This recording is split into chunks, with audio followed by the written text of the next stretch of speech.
tout à fait pour Snowden, pour Assange, pour ces jeteurs d'alerte, tous ces gens-là qui, en quelque sorte, nous révèlent des secrets qu'on veut nous cacher. Je suis pour ça.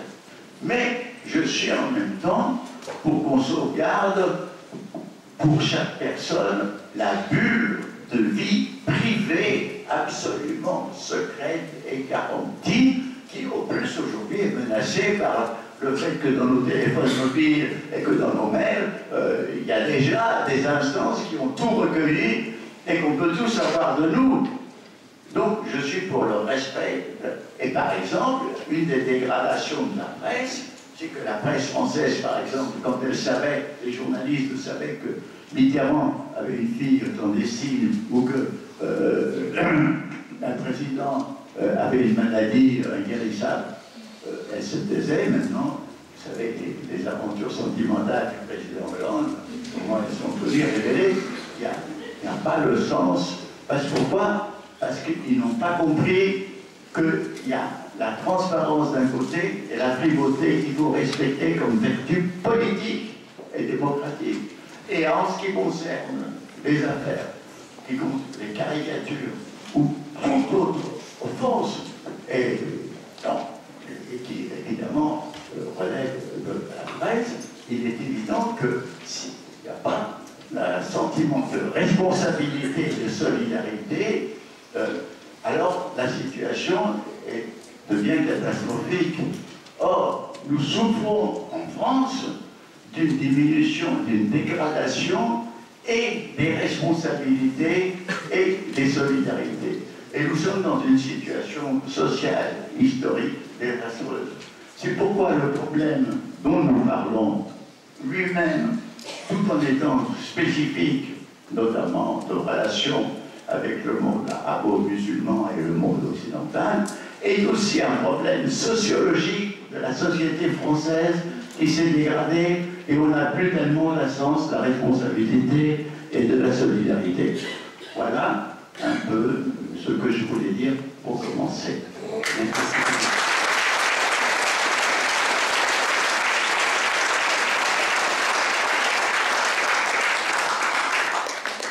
Je donne la parole à Camille Brel, qui est dessinatrice de presse et qui intervient dans de très nombreux journaux, dont Charlie Hebdo au début de la carrière.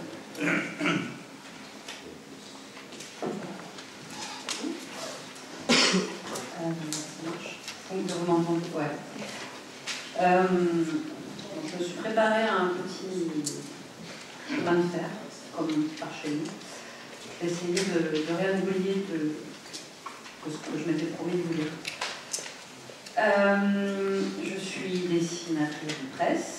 J'ai appris mon métier à Charlie Hebdo. Je me sens appartenir à cette famille-là, parmi plein d'autres familles. J'ai été extrêmement touchée par les attentats du 7 janvier, où j'ai perdu des maîtres, des amis. Et passé l'état de choc, je me suis posé comme chacun dans ce pays, je crois, la question de comprendre pourquoi ceci était arrivé. Voilà. J'ai entendu ce qui s'est passé le 11 janvier. J'ai entendu aussi ce qui ne s'est pas passé le 11 janvier. Effectivement, les médias ont énormément montré du doigt ces horribles jeux de banlieue qui refusaient d'être Charlie. Et c'est là que... Ouais, excusez-moi, ça va être un peu déconstruit. J'avais également, il y a quelques temps, l'année dernière, si mes souvenirs sont bons, organisé des ateliers de dessin de presse en prison. À la maison d'art et de Villepinte, plus exactement, où j'ai rencontré des jeunes qui avaient en gros une vingtaine d'années, qui étaient là grâce aux merveilleuses lois Blanchet pour avoir dîné de Gucci, en gros, qui me faisaient part de leur sentiment de harcèlement, notamment médiatique, ce qui m'avait fait prendre quand même conscience de l'impact de ce que je faisais en dessinant sur l'islam, sur le reste. Voilà, donc tout ça pour dire que c'est quand même des questions qu'on se pose avant de se faire assassiner. Voilà. Suite au 7 janvier, j'ai été approchée par la préfecture de la Seine-Saint-Denis qui organise quelque chose de très très bien qui s'appelle Nous sommes la République, en disant Conseil général. Excusez-moi, Conseil général. Non, ça se passait à la préfecture, c'est pour ça. Voilà, il y avait là-bas des personnes que je reconnais ici aujourd'hui, qui sont parties du constat évident que, évidemment, non, nous ne sommes pas Charlie, parce que nous sommes Charlie, ça ne veut rien dire. Par contre, nous sommes la liberté d'expression, oui, nous sommes la République. Nous étions donc, je ne sais pas combien, peut-être une dizaine, autour d'une table comme parrain de l'événement, à entendre des jeunes collégiens qui s'étaient réunis le matin même pour réfléchir aux notions de liberté, d'égalité, de fraternité et de vivre ensemble. Et c'est très jeune, un collégien, ça a 12-13 ans, c'est un môme. Et ces mômes, donc, en séance plénière, là, nous ont ressorti des choses d'une intelligence et d'une lucidité incroyable. J'ai notamment le souvenir d'un jeune qui disait lors de la minute de silence, certains de nos camarades ont été privés de leur liberté d'apprendre, c'est-à-dire qu'ils ont été exclus des collèges, car ils s'étaient exprimés pendant cette minute de silence. Donc, on les prive de leur liberté d'expression, et derrière, on les prive de leur liberté d'apprendre. Or, nous sommes des enfants. C'est à vous de nous apprendre, de nous exprimer. Là, le mec, c'est complètement contre-productif. Voilà, je suis assez d'accord avec cette analyse d'un enfant de 12 ans. Voilà.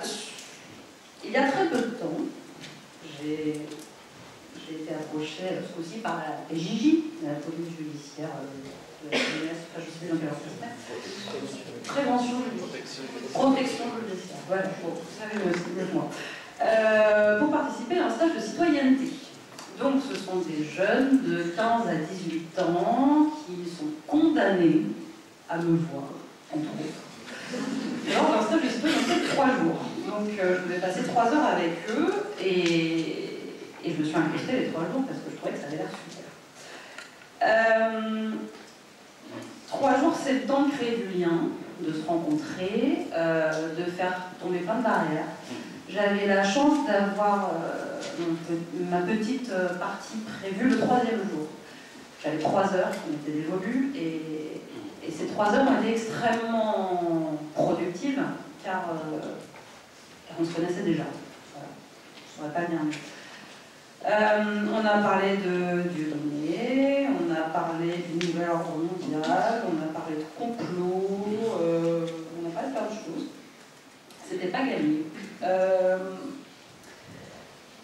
On s'est posé la question des limites à poser ou à ne pas poser. Alors je ne vais pas développer là, on n'a pas le temps, on en parlera tout ça. Et ces jeunes encore m'ont dit, oui non, madame, la liberté d'expression, on ne va pas se mentir, c'est pas la même pour tous. Et oui, ils ont raison, c'est pas la même pour tous.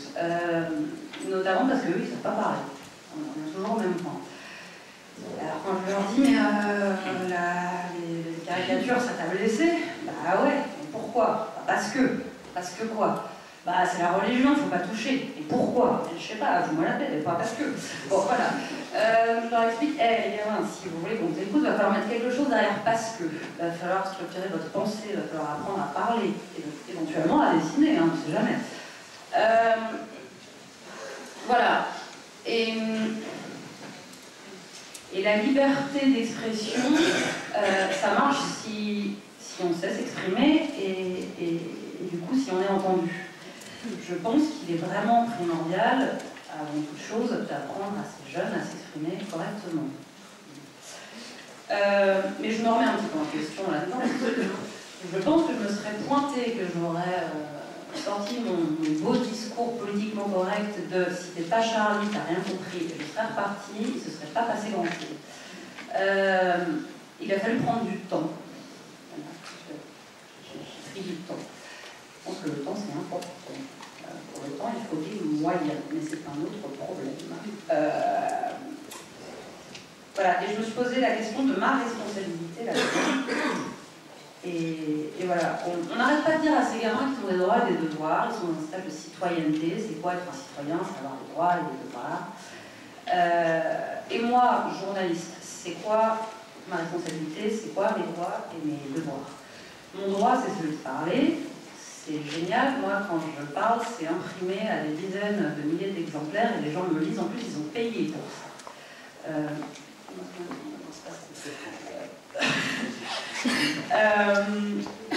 Voilà, je pense qu'en regard de cette liberté d'expression, j'ai des devoirs.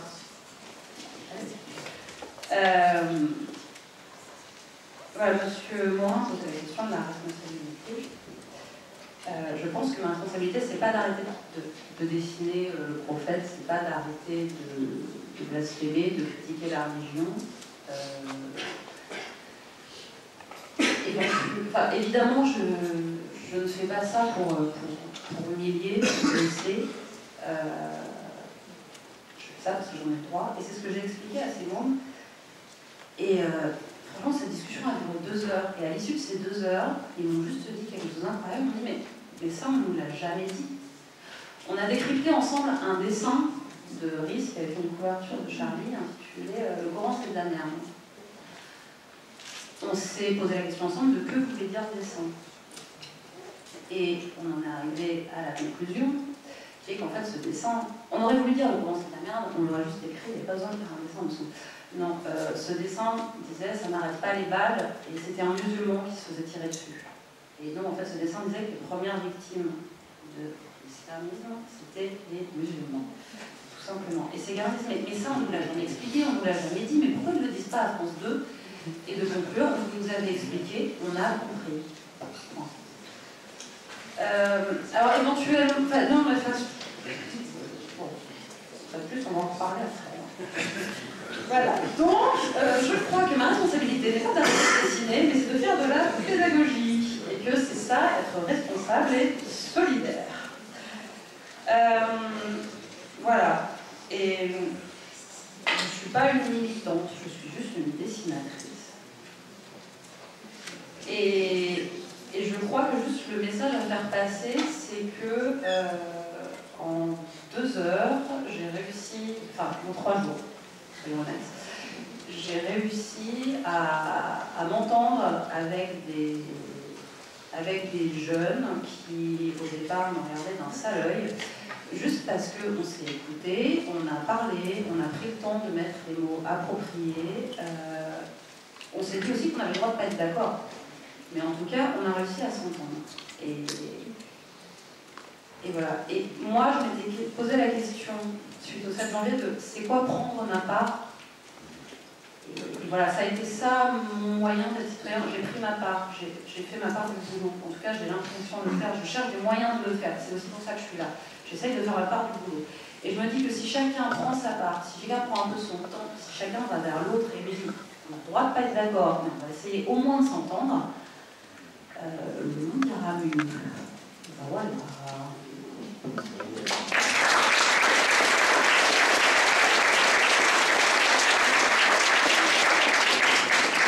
Merci beaucoup d'avoir tenu non seulement 11 minutes.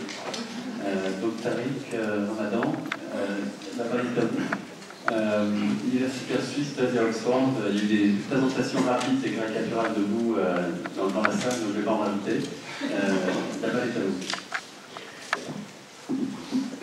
Bien, merci beaucoup. Merci également de cette invitation. Comme le temps est court et que le sujet est complexe et difficile et que beaucoup de choses ont déjà été dites, moi j'aimerais simplement, encore une fois, exactement dans l'esprit de ce que je voulais traduire tout à l'heure, au lieu d'être les spectateurs de l'évolution parfois extrêmement difficile de nos sociétés, de beaucoup de souffrance, parce que je pense que ça a été dit, et il faut le répéter, il y a beaucoup de malaise, beaucoup de souffrance, beaucoup de suspicion mutuelle. Il y a un très grand manque de confiance mutuelle dans la société française aujourd'hui.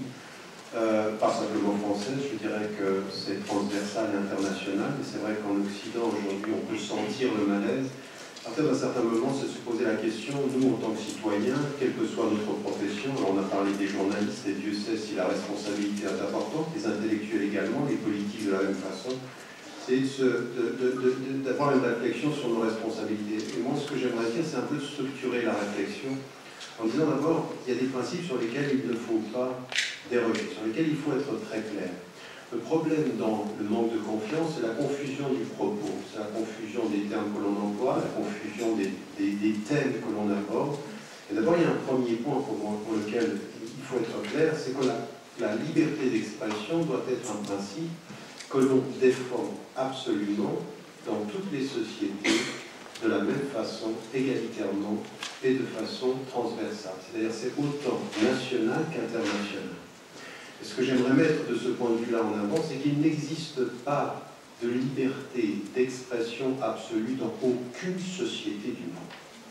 Qu'il y a des limites à la liberté d'expression quand il s'agit de racisme, qu'il y a des limites à la liberté d'expression quand il s'agit d'insultes, et comme l'a dit Edgar Morin là-dessus, je le suis, je pense qu'il est normal qu'il y ait des lois qui protègent les personnes quand on atteint à leur couleur, quand on atteint à leur personne, quand il s'agit clairement de racisme, eh bien il faut qu'il y ait des limites à la liberté d'expression. Et ce qui me gêne chez certains intellectuels à travers le monde, c'est leur défense de la liberté d'expression à géométrie variable. Les mêmes qui vous diront pour Charlie Hebdo on doit pouvoir tout dire, vous diront quand il s'agit de ciné, mais on ne peut pas tout dire. Donc il faut que la liberté d'expression soit égalitaire, et c'est le principe qu'il faut défendre, en reconnaissant ses limites, mais en reconnaissant également que oui, on doit pouvoir être libre de critiquer les religions. Oui, on peut dire d'une religion qu'elle ne nous plaît pas ou que ses principes ne nous plaisent pas. Bien sûr que ce débat doit exister. Ce qui importe, c'est de défendre avec la liberté d'expression les outils qui permettent au sujet de la société de pouvoir prendre des distances par rapport à ça. Ce qui a toujours été ma proposition. Dès l'affaire Rushdie, où moi je disais aux musulmans, prenez une distance critique par rapport à la provocation. Votre dignité n'est pas en empêchant les gens de parler, c'est d'avoir la distance critique de pouvoir soit leur répondre, soit de les ignorer.